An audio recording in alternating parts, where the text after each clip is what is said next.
श्री गणेशाय नमः। ओम गंगणपते नमः। सकट चौथ की कथा। एक साहूकार और एक साहूकारनी थे।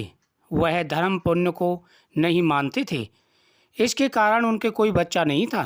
एक दिन साहूकारनी पड़ोसन के घर गई। उस दिन सकट चौथ था। वहाँ पड़ोसन सकट चौथ की पूजा करने और कहानी सुन रही थी। साहूकारनी ने पड़ोसन से पूछा, तुम क्या कर रही हो? तब पड़ोसन बोली कि आज चौथ का व्रत है, इसलिए कहानी सुन रही हूँ। तब साहूकारनी बोली, चौथ के व्रत करने से क्या होता है? तब पड़ोसन बोली, इसे करने से अन्न धन सुहाग पुत्र सब मिलता है। तब साहूकारनी ने कहा, यदि मेरा गर्भ रह जाए तो मैं सवा सेर तिलकूट करूँगी और चौथ का व्रत करूँगी। श्री गणेश भगवान की कृपा से साहूकारनी को गर्भ रह गया तो वह बोली, मेरे लड़का हो जाए तो मैं 2.5 सेर तिलकूट करूँगी। कुछ दिन बाद उसके लड़का हो गया तो वह बोली कि हे चौथ भगवान, हे गणेश जी, मेरे बेटे का विवाह हो जाए तो 5.25 सेर का तिलकूट करूँगी। कुछ वर्षों के बाद उसके बेटे का विवाह तय हो गया और उसका बेटा विवाह करने चला गया, लेकिन उस साहूकारनी ने तिलकूट नहीं किया। इस कारण से चौथ देव क्रोधित हो गए और उन्होंने पैरों से उसके बेटे को उठाकर पीपल के पेड़ पर बैठा दिया। सभी वर को खोजने लगे पर वो नहीं मिला। हताश होकर सारे लोग अपने अपने घर को लौट गए। इधर जिस लड़की से साहूकारनी के लड़के का विवाह होने वाला था, वह अपनी सहेलियों के साथ गणगौर पूजने के लिए जंगल में डूब लेने गई थी। तभी रास्ते में पीपल के पेड़ से आवाज़ आई, ओ मेरी अर्धव्याही। यह बात सुनकर के जब लड़की घर आई, उसके बाद वह धीरे धीरे सूख कर कांटा होने लगी। एक दिन लड़की की माँ ने कहा, मैं तुम्हें अच्छा खिलाती हूँ, अच्छा पहनाती हूँ, फिर भी तू सूखती जा रही है, ऐसा क्यों? तब लड़की अपनी माँ से बोली कि वह जब भी दूब लेने जंगल जाती है तो पीपल के पेड़ से एक आदमी बोलता है, ओ मेरी अर्धव्याही। उसने मेहंदी लगा रखी है और सेहरा भी बांध रखा है। तब उसकी माँ ने पीपल के पेड़ के पास जाकर देखा, ये तो उसका जमाई है। तब उसकी माँ ने जमाई से कहा, यहाँ क्यों बैठे हो? मेरी बेटी को अर्धव्याही कर दी और अब क्या लोगे? साहूकारनी का बेटा बोला, मेरी माँ से चौथ का तिलकूट बोला था लेकिन नहीं किया, इसलिए चौथ माता ने नाराज होकर मुझे यहाँ पर बैठा दिया है। वह भगवान गणेश जी से क्षमा मांगकर अगर तिलकूट करेगी तभी मैं यहाँ से निकल सकता हूँ। यह सुनकर उस लड़की की माँ का साहूकार के घर गई और उसने पूछा कि तुमने सकट चौथ का व्रत बोला था क्या? तिलकूट बोला था? तब साहूकारनी बोली, तिलकूट बोला था। उसके बाद साहूकारनी बोली, मेरा बेटा घर आ जाए तो 2.5 मन का तिलकूट करूँगी। इससे श्री गणेश भगवान प्रसन्न हो गए और उसके बेटे को पैरों में लाकर बैठा दिया। बेटे का विवाह धूमधाम से हो गया। जब साहूकारनी के बेटा एवं बहू घर आए तब साहूकारनी 2.5 मन तिलकूट किया और बोली, हे चौथ माता, आपके आशीर्वाद से मेरे बेटा बहू घर आए, जिससे मैं हमेशा तिलकूट करके व्रत करूंगी। इसके बाद सारे नगरवासियों ने तिलकूट के साथ सकट चौथ का व्रत भी प्रारंभ कर दिया।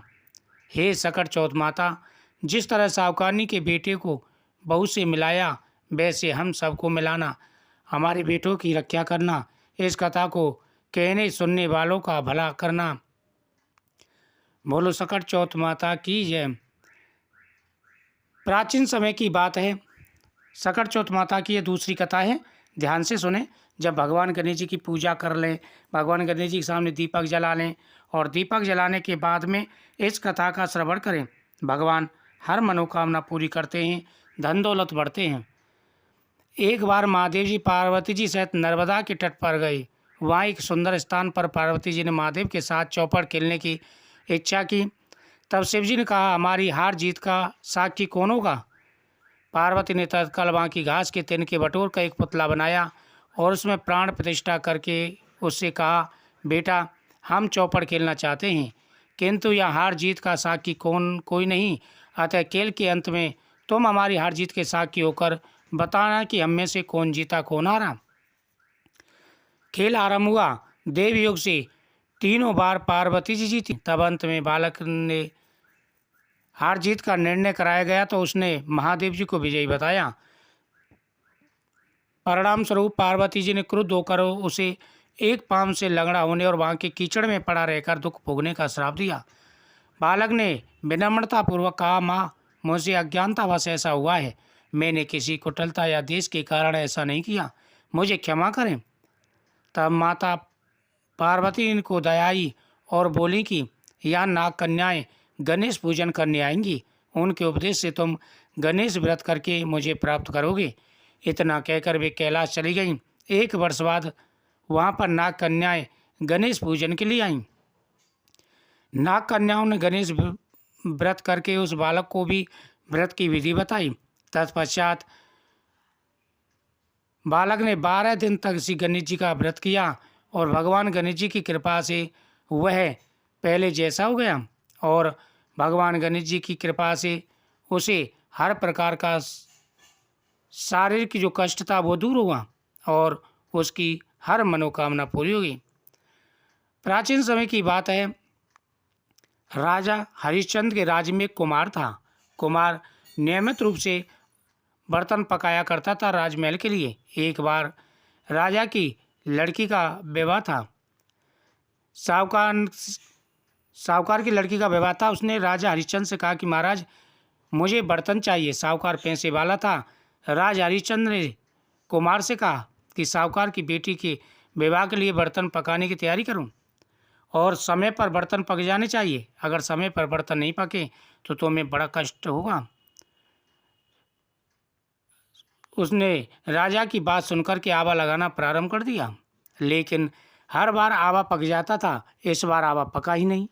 यह देख कर के वह बड़ा चिंतित हुआ। उसने कहा कि अगर समय पर आवा नहीं पका तो राजा मुझे दंडित करेंगे। वो चिंता में पड़ गया। इतने में उसने एक ज्योतिषी से परामर्श किया। ज्योतिषी ने कहा कि अगर किसी लड़के को आवा में बैठा दिया जाए तो आवा पक जाएगा।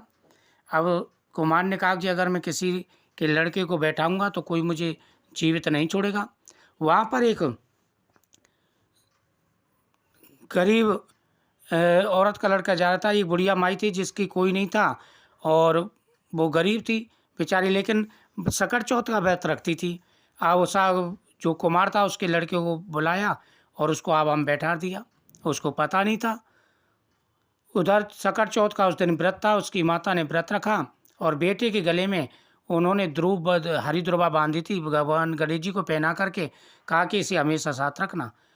इस बार आवा बहुत जल्दी पक गया और जैसे उन्होंने आवा खोला तो उसमें से लड़का जीवित निकला। अब तो कुमार घबरा गया। उसने राजा को बात बताई तो राजा ने बुढ़िया को बुलाया और पूछा कि ये सब कैसे हुआ। उन्होंने कहा, मैं सकट चौथ माता का व्रत रखती हूँ, भगवान गणेश की कृपा से ऐसा हुआ है। उसके बाद राजा ने भी सभी को सूचित करवा दिया कि सभी माताएं सकट चौथ का व्रत जरूर करें। जय सकट चौथ माता की।